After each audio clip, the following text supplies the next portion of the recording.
दोस्तों स्कैम्स तो बहुत सारे होते हैं, लेकिन अगर बात की जाए फाइनेंशियल स्कैम्स की तो भाई साहब पैसों का घोटाला एक ऐसा घोटाला होता है जो पूरे देश की अर्थव्यवस्था की नींव को हिला करके रख देता है। एक आम आदमी अपने सालों की मेहनत करके थोड़ा थोड़ा करके पैसा इकट्ठा करता है और बैंक में रखता है कि भाई मैं इन पैसों से कुछ ना कुछ करूंगा, अपने सपने पूरे करूंगा, ये करूंगा वो करूंगा, हजारों चीजें सोचता है। लेकिन ये स्कैमर एक ही झटके के अंदर उनको कंगाल बना करके भाग जाते हैं। तो आज इन्हीं स्कैमर के ऊपर बात करेंगे। और बात आ जाती है अगर भारत के स्कैमर की, तो भारत के अंदर ऐसे ऐसे स्मार्ट लोग, ऐसे ऐसे बुद्धिमान लोग बैठे हैं कि सिस्टम के नीचे से इस प्रकार से स्कैम करके निकल जाते हैं कि सिस्टम को पता ही नहीं चलता कि कोई स्कैम हुआ है। लेकिन बात होती है जब बड़े बड़े फाइनेंशियल स्कैम्स की, जिसमें हजारों लाखों करोड़ का स्कैम्स बताया जाता है, तो उनके अंदर तो सिस्टम का सपोर्ट लगता है। भले वहां पर बैंक के क्लर्क का सपोर्ट हो या बैंक के मैनेजर का सपोर्ट हो या सीधे प्रधानमंत्री का सपोर्ट हो, किसी का भी सपोर्ट हो, सिस्टम का सपोर्ट चाहिए। बिना सिस्टम के सपोर्ट के इतना बड़ा फाइनेंशियल स्कैम नहीं हो सकता। तो दोस्तों आज की इस वीडियो के अंदर हम बात करेंगे ऐसे ही बड़े बड़े फाइनेंशियल स्कैम्स के अंदर जो इंडिया की पूरी अर्थव्यवस्था को हिला करके रख दिए, जिसमें विजय माल्या स्कैम, नीरव मोदी स्कैम, सत्यम कंप्यूटर स्कैम और Harshad Mehta scam. Hello, It is India's biggest financial scam. आप देख रहे हैं आज तक, आपके साथ में नेहा वाकई। बड़ा सवाल ये इस वक्त है कि आखिरकार विजय माल्या कहां है। ये सवाल सरकार का भी सिरदर्द बन चुका है, क्योंकि अब सरकार पर ही विजय माल्या के फरार होने में मदद करने का आरोप लग रहा है। पंजाब नेशनल बैंक से ऋण लेकर $2 अरब का घोटाला करने के बाद भगौड़े हो चुके व्यापारी, कारोबारी, इंडस्ट्रियलिस्ट नीरव मोदी के प्रत्यर्पण का यानी भारत वापस लाए जाने का रास्ता साफ हो गया है। कोर्ट ने कंपनी के पूर्व चेयरमैन रामलिंग राजू समेत सभी 10 दोषियों को 7 साल की सजा सुनाई है। सभी आरोपियों को धारा 420, धारा 120B, धारा 409 यानी धोखाधड़ी और आपराधिक साजिश और आपराधिक विश्वासघात का दोषी पाया है। अदालत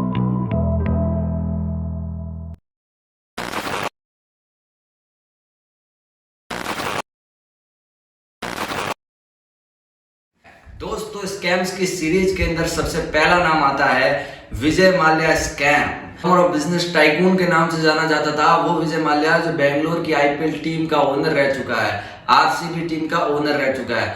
और ये विजय माल्या जो इंडियन पार्लियामेंट के अंदर मेंबर भी रह चुका है। लेकिन आज इसकी पहचान एक भगोड़े, एक घोटालेबाज से ज्यादा की नहीं है। लेकिन ऐसा इसके जीवन में ऐसा क्या हो गया, पूरे स्कैम्स को जानते हैं। लेकिन एक नजर मारते हैं इनके बैकग्राउंड के ऊपर, तो इनके पिता का नाम था विट्ठल माल्या, जो एक बहुत बड़े और बहुत अच्छे बिजनेसमैन थे। लेकिन 1983 के अंदर उनकी डेथ हो जाती है। उस समय उम्र थी विजय माल्या की 28 साल। और उसी उम्र से उन्होंने अपने पिता का जो बिजनेस है वो फैमिली बिजनेस ज्वाइन कर लिया, उसको संभालना शुरू कर दिया। और शुरुआत में उन्होंने अपने बिजनेस को अच्छा संभाला, उनको अच्छी सक्सेस भी मिली, जिसका हमको रिजल्ट देखने को मिलता है 1999 के अंदर, जब उनकी कंपनी का जो टर्नओवर है वो 64% बढ़ गया था। ये ग्रोथ देख करके हम पता लगा सकते हैं कि विजय माल्या ने उनके पिता का जो बिजनेस है वो बहुत अच्छी तरीके से संभाला होगा।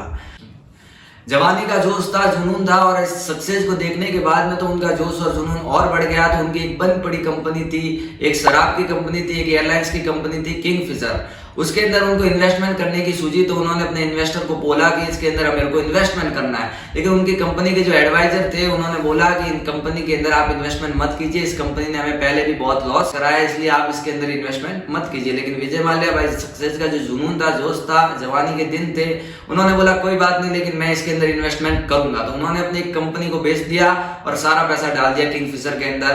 किंगफिशर के अंदर डाल दिया, उसका कोई पार्टनरशिप था, वो पार्टनरशिप वगैरह सब कुछ हटा दी, सब कुछ पूरी कंपनी अपनी बना दी, 100% कंपनी अपनी थी। लेकिन जब उसके बाद में इंटरनेशनल फ्लाइट लेने की बारी आती है, तो सरकार ने इनकी इंटरनेशनल फ्लाइट पर बैन लगा दिया कि किंगफिशर जो है वो इंटरनेशनल फ्लाइट नहीं लेगी। इससे उनका एक बहुत बड़ा नुकसान हो गया। लेकिन भाई साहब यहाँ भी कहाँ रुकने वाले थे, उन्होंने सोचा कि तू नहीं तो कोई और ही चाहिए। तो उन्होंने दूसरी एयरलाइंस कंपनी डेक्कन एयरलाइंस के नाम से थी, उसको अपनी यूनाइटेड बेवरेज के नाम से एक कंपनी थी, उस कंपनी से इन्वेस्टमेंट निकाला और उस इन्वेस्टमेंट से उस कंपनी को खरीद लिया, डेक्कन एयरलाइंस कंपनी को। और उस कंपनी को फिर उन्होंने चलाना शुरू किया। लेकिन एक्सपीरियंस था नहीं एयरलाइंस कंपनी चलाने का, और उनके जो एडवाइजर थे उन्होंने कहा कि भाई आप एयरलाइंस कंपनी के अंदर इन्वेस्टमेंट मत कीजिए। तो फिर भी उन्होंने इन्वेस्टमेंट किया, और हुआ वही कि एक्सपीरियंस नहीं होते, अगर आप कोई काम करते हो तो आपको सक्सेस नहीं मिलेगी, और उनके अंदर भी उसका बहुत बड़ा लॉस हो गया। और जितनी जल्दी से सक्सेस ऊपर चढ़ती है, उतनी जल्दी से उस सक्सेस को अगर नहीं संभाला जाए तो वो सक्सेस नीचे गिरने में भी देर नहीं लगती है। और उनका भी डाउनफॉल शुरू हो गया, और धीरे धीरे उनके भी बिजनेस डाउन के अंदर जाने लगे। और फिर कंपनी की हालत बहुत खराब होने लगी, तो उन्होंने सोचा कि बैंक से लोन लिया जाए और फिर से बिजनेस को एक नए ट्रैक पर शुरू किया जाए। तो फिर उन्होंने एक बैंक से लोन ले लिया।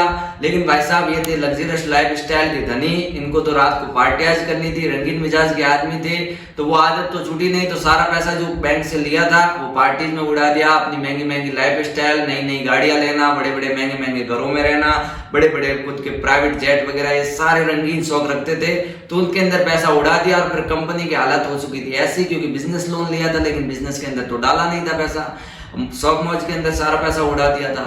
तो अब जो बिजनेस की हालत है वो ऐसी हो चुकी थी कि स्टाफ की सैलरी देने के भी पैसे नहीं थे। तो फिर विजय माल्या को पता चला कि भाई अब तो बिजनेस की हालत और खराब हो रही है, तो फिर से बैंक में लोन लिया जाए। लेकिन बैंक ने जब उनके बिजनेस को देखा तो बोला कि भाई इसके पास में तो जो लोन लिया था वो भी लोन देने के इसके पास में पैसे नहीं है, तो वो बैंक ने उसको दिवालिया घोषित कर दिया।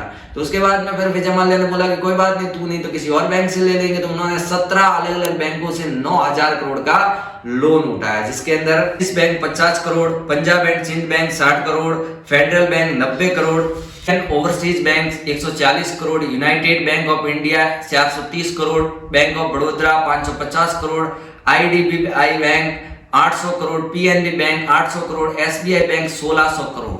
ये सारी बैंक इन 17 बैंकों के अंदर शामिल थी। अब जाहिर सी बात है कि इतना सारा लोन अब आदमी दे तो सकता नहीं। तो जैसे ही पता चला कि भाई इतना सारा लोन हो गया है और बैंक मेरे पे केस करे, मेरे पे कोई मुकदमा चलाए, उससे पहले ये भाई साहब लंदन फुर हो गए। एक ही झटके के अंदर पैसा बैंक को चकमा दे करके लेके भाग गए। अब अगर बात की जाए इनके कंगाली की, इनके डाउनफॉल की और इनके सब जो स्कैम करने की जो जरूरत पड़ी उसकी, तो मेरी रिसर्च के अनुसार मैंने देखा है कि इनके अंदर जो 5 कमियां थी ना, उसके कारण इनकी ये कंगाली शुरू हुई। पहली तो उनकी जो बिजनेस स्ट्रेटेजी थी, बिजनेस चलाने की जो रणनीति थी, वो एकदम बकवास और बेकार थी। दूसरा, इनके अंदर मैनेजमेंट सेंस नहीं था। मैंने बोला ना कि अगर आपके पास में सक्सेस आती है वो इंपॉर्टेंट नहीं है, लेकिन सक्सेस को मैनेज करना बहुत इंपॉर्टेंट है। इतना कोई बड़ी बात नहीं होती है, लेकिन उसी सक्सेस को मेंटेन रखना बहुत ही बड़ी बात होती है। उसके लिए आपको डेली मेहनत करनी पड़ती है और ज्यादा ध्यान लगाना पड़ता है अपने काम पर। तो वो उन्होंने किया नहीं। तीसरा, 2008 की मंदी थी, उसके कारण उनका जो है वो नुकसान के अंदर कुछ अपन देख सकते हैं कि भाई उससे नुकसान हो गया होगा उनका। उसके साथ साथ में उन्होंने जो है अपने कस्टमर से और उन्होंने अपने फिर क्लाइंट और अपने कस्टमर से हाई प्राइस की डिमांड कर दी। और 5वां, उनकी बुरी आदतें, पार्टीज करना, लाइफ स्टाइल वही लग्जरियस लगना, बैंक से लोन लेकर के चला रहे हैं, बड़ी बड़ी पार्टियाज करना, ये सारी चीजें चलती रही। तो बुरी आदत का परिणाम तो बुरा ही होता है। तो भाई साहब हो गए कंगाल, एक भगोड़े बन गए और अब लंदन में बैठे हैं। अब इनका स्कैम होता है यहाँ पर खत्म। अब बात करते हैं स्कैम्स की सीरीज के अंदर दूसरे बड़े स्कैम्स की, जिसका नाम है नीरव मोदी स्कैम। ये स्कैम भी मिलता जुलता है विजय माल्या स्कैम से। इन भाई साहब ने भी विजय माल्या की तरह बैंक से बिजनेस लोन लेने की अपील की, लेकिन आप जब भी बिजनेस लोन लेने के लिए जाते हो तो बैंक आपसे एक सिक्योरिटी मांगता है, कोलेटरल मांगता है कि आपके पास में ऐसी क्या संपत्ति है जिसके बेसिस पे हम आपको लोन दें। तो फिर उन्होंने सोचा कि भाई या तो पैसा मांगता है या फिर तो संपत्ति अटैच करनी पड़ेगी, लेकिन संपत्ति तो बता नहीं सकते, संपत्ति तो अटैच कर नहीं सकते, क्योंकि इनका जो माइंडसेट था वो तो स्कैम करने का पहले से ही बन चुका था।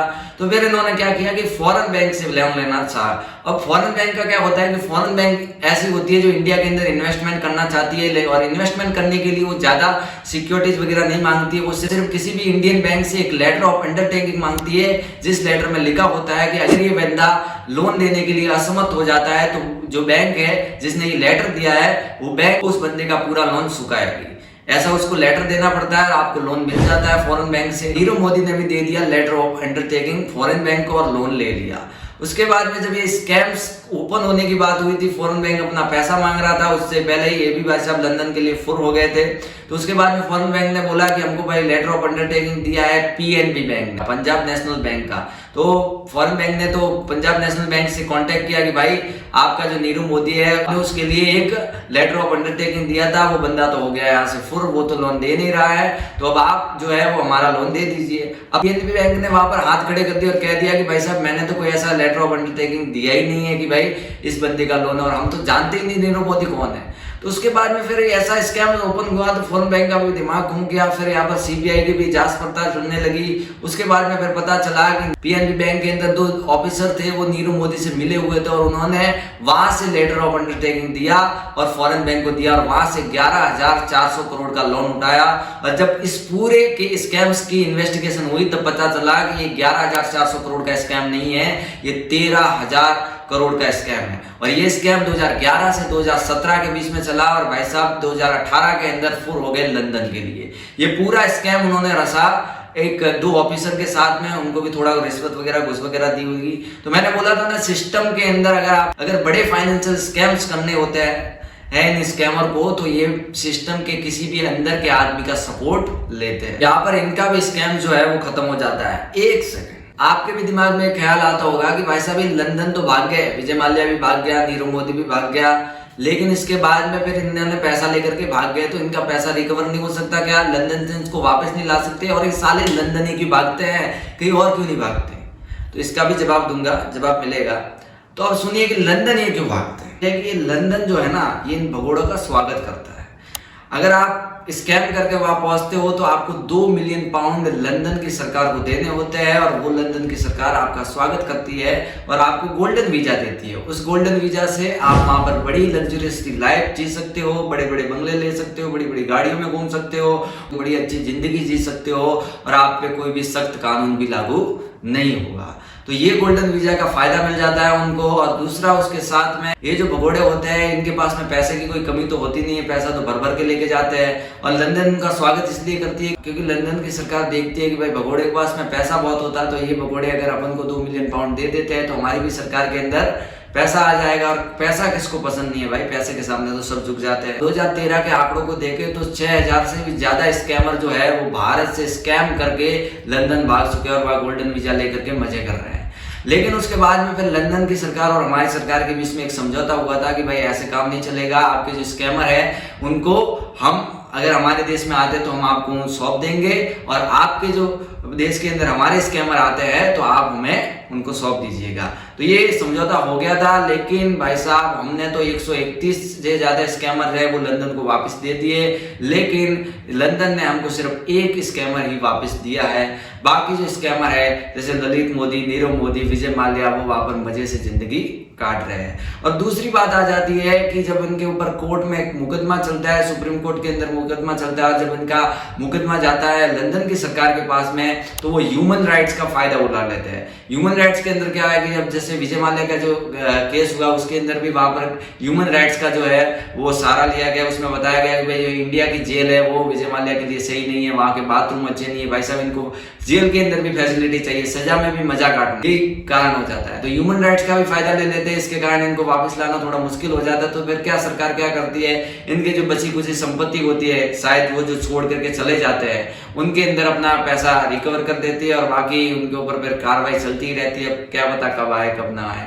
तो यही होते हैं स्कैमर की जो जाल है, यही है कि इनका जो है लंदन बाय फैला करके स्वागत करता है और ये स्कैमर अच्छे से प्लान करके फिर यहाँ से चले जाते। तीसरा सबसे बड़ा स्कैम सत्यम कंप्यूटर स्कैम। ये स्कैम है रामलिंगन राजू का स्कैम है। ये एक किसान का बेटा जो MBA करता है, विदेश पढ़ने के लिए जाता है, वहां से आता है, होटल मैनेजमेंट का कोर्स भी करता है, एक कपास की अच्छा खासा बिजनेस स्टार्ट करता है, होटल और रेस्टोरेंट का भी अच्छा खासा बिजनेस स्टार्ट करता है। उसके बाद में 1987 के अंदर रामलिंगन राजू के जो साले साहब है वो उनको एक सलाह देते हैं कि आपको IT कंपनी को ओपन करना चाहिए। तो उन्होंने फिर 20 कर्मचारियों के साथ में सिकंदराबाद के अंदर अपनी IT कंपनी की शुरुआत करते हैं और अपनी IT कंपनी को धीरे धीरे ग्रोथ की तरफ लेके जाते हैं। और 1991 के अंदर उनका जो IPO है वो बॉम्बे स्टॉक एक्सचेंज के अंदर पब्लिश होता है और उनका जो IPO है वो 17 गुना ओवर सब्सक्राइब हो गया था, जिसका कंपनी को बहुत ज्यादा फायदा हुआ। फिर कंपनी को सक्सेस मिलनी शुरू हो गई और उसके बाद में उनकी जो तरक्की है वो दिन दुगुनी रात चौगुनी बढ़ने लगी, बहुत अच्छा प्रॉफिट होने लगा, बहुत अच्छा फायदा होने लगा। और फिर एक टाइम ऐसा भी आया जिसके अंदर इंफोसिस, विप्रो, TCS के बाद में सबसे बड़ी आईटी कंपनी के रूप में जानी गई सत्यम कंप्यूटर्स के नाम से। उसके बाद में फिर धीरे धीरे उनकी कंपनी का भी नाम बढ़ने लगा और धीरे धीरे उनका जो बिजनेस है वो 60 से ज्यादा देशों के अंदर फैल गया। कंपनी का जो टर्नओवर है वो $2 मिलियन से भी ज्यादा हो गया। ये इतनी सारी सक्सेस मिलने के बाद में जब स्कैम्स का ओपन होता है तब पता चलता है कि भाई साहब जितनी कंपनी की ग्रोथ दिखाई जा रही है उतनी कंपनी की ग्रोथ है ही नहीं। कंपनी की ग्रोथ दिखाई जा रही है 30% और कंपनी ग्रोथ कर रही है 3%। ये भाई साहब क्यों कर रहे थे? तो रामलिंगन राजू जो है वो अदालत के अंदर उनको पेश किया जाता है और भाई अपनी सच्चाई उगल देते हैं और वह बताते हैं। ये रामलिंगन राजू साहब बोलते हैं कि मैंने क्या किया कि अपने कंपनी के कुछ कर्मचारियों को इकट्ठा किया, उसके अंदर ही उनका एक प्लान बनाया, एक जीनियस प्लान बनाया, एक स्ट्रेटेजी बनाई कि 2 तरह के बिल बनाए उन्होंने, एक एस मार्क वाले और एक एस मार्क वाले। एस मार्क वाले जो थे उसका मतलब था हाइड, वो बिल दिखाने वाले नहीं थे, और एस मार्क वाले वो बिल थे जो सीन यानी कि जिनको दिखाया जा सकता है। तो उन्होंने जो सीन करने वाले जो बिल थे वो तो पब्लिकली रखे, उसके बाद में जो एच वाले थे उनको फर्जी तरीके से छापा और ऐसे 7,000 करोड़ से भी ज्यादा बिल उन्होंने छाप दिए। और ये बिल जो है वो रोज नहीं छपते थे, ये 6 महीने, 90 महीने, 12वें महीने की कोई एक खास तारीख थी उस समय ही छपते थे। और फिर उन बिलों को क्या किया जाता था, जब एनुअल का जब बैलेंस शीट टैली होती थी तो उसके अंदर उन बिलों को जोड़ दिया जाता था जो एच मार्क वाले होते थे। इससे क्या होता था, इससे कंपनी की जो वैल्यूएशन थी वो बढ़ जाती थी, मार्केट के अंदर कंपनी की जो वैल्यू थी वो बढ़ जाती थी। दिखता था कि भाई कंपनी ग्रो कर रही है, उसके कारण लोग कंपनी की ग्रोथ देखकर शेयर मार्केट के अंदर इन्वेस्ट करते थे, और जब शेयर मार्केट के अंदर इन्वेस्ट करते थे तो इनकी कंपनी की जो प्राइस थी, उनकी कंपनी की जो रियल वैल्यूएशन थी वो भी बढ़ती थी। मतलब और अगर इसको जूम आउट करके देखा जाए तो ये यही बात हो जाती है कि फेक वैल्यूएशन को दिखा करके रियल वैल्यूएशन को बढ़ाया जाता है। तो फिर सवाल पूछा गया कि भाई रामलिंगन राजू साहब आप ये सब कर क्यों रहे थे, ये शेयर मार्केट से वैल्यूएशन बढ़ाना कंपनी का, ये आप कर क्यों रहे थे? तो उन्होंने बताया कि भाई उनकी एक दूसरी कंपनी है, मेटास रियल एस्टेट नाम की एक कंपनी है जिसके अंदर वो इन्वेस्टमेंट करना चाहते थे। अब जो सत्यम कंप्यूटर्स जो थी उसके अंदर उनकी 16% की पार्टनरशिप थी।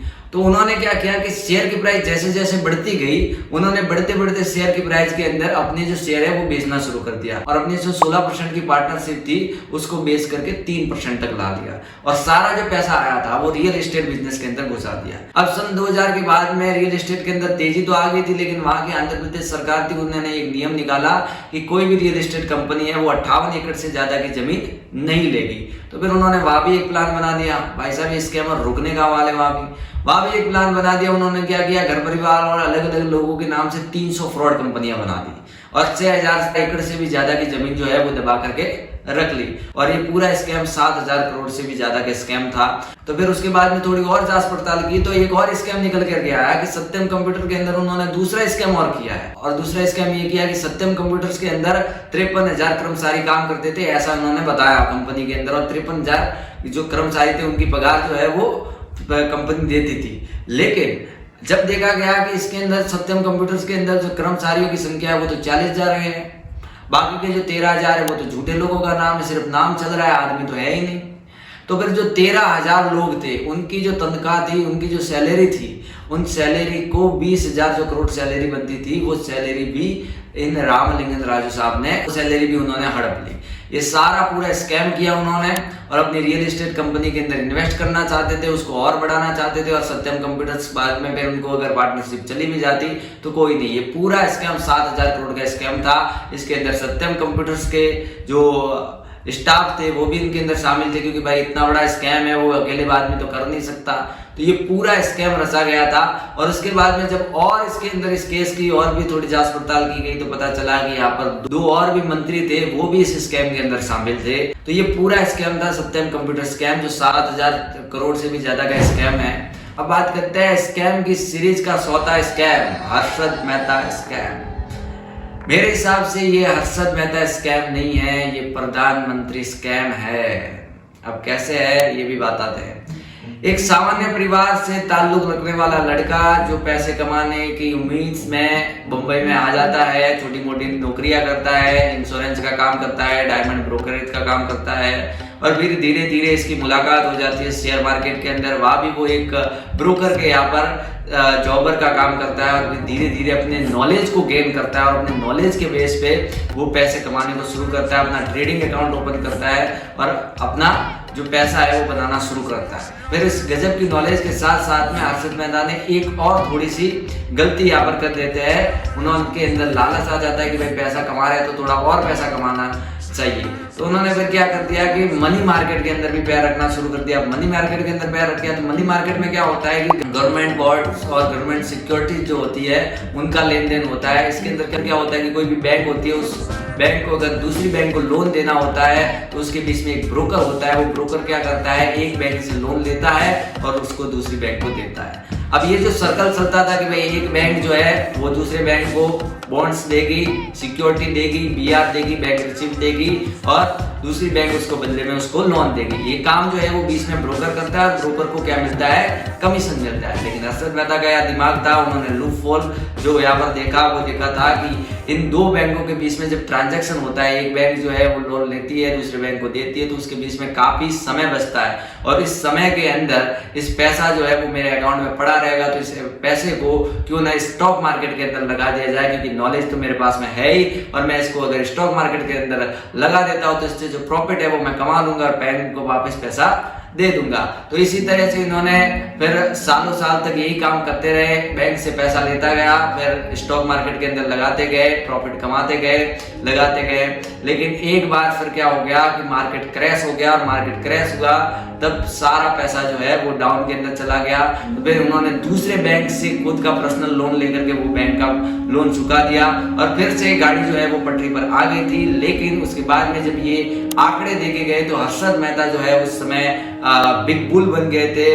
बॉम्बे स्टॉक एक्सचेंज के अमिताभ बच्चन बन गए, उनका नाम छाने लगा था। एक सेलिब्रिटी जो इमेज होती है वो उनकी बन गई थी। तो उसके बाद में वहाँ के जो प्रधानमंत्री थे उस समय के जो पीवी नरसिम्हा राव, उन्होंने उनको बुलाया और उनको बोला कि भाई हम तुमको ओपन ऑफर देते हैं कि तुमको जहाँ से भी जितना भी बैंक से लोन लेना है उतना आप ले सकते हो। हम यहाँ पर एक फोन घुमा देंगे और आपको बैंक से बड़ा लोन मिल जाएगा, आप स्टॉक मार्केट के अंदर खूब पैसा कमाएं। अब ये जो एक साल थी सिटी बैंक और प्रधानमंत्री की, क्योंकि सिटी बैंक जो है आज के अंदर जो है वो अपनी ब्रांच जमाना चाहती थी, पैसा कमाना चाहती थी, पैसा कमाने के लिए आई थी और जो प्रधानमंत्री था उसको भी जरूरत थी पैसों की। तो प्रधानमंत्री का पूरा जो घोटाला था उस घोटाले के साथ में इन्होंने हर्षद मेहता को बलि का बकरा बनाया और उनको ऑफर देने के बाद में उनसे सारा जो है पैसा जो है वो बनाया कि भाई इसके पास में जो है स्कैम, इसके पास में जो शेयर मार्केट का गजब का नॉलेज है और इसको शेयर मार्केट के अंदर बहुत मानते हैं, तो ये पैसा कमाएगा, हमको भी कमा करके देगा। लेकिन जब ये स्कैम जो है वो सुचेता दलाल ने एक्सपोज किया कि एक बहुत बड़ा फाइनेंशियल स्कैम हो रहा है, तो फिर प्रधानमंत्री ने और सिटी बैंक ने हाथ खड़े कर दिए कि भाई हम तो इसके अंदर शामिल नहीं है। और प्रधानमंत्री का कोई क्या कुछ बिगाड़ सकता है जब क्योंकि पूरा सिस्टम उसके अंडर कंट्रोल में होता है।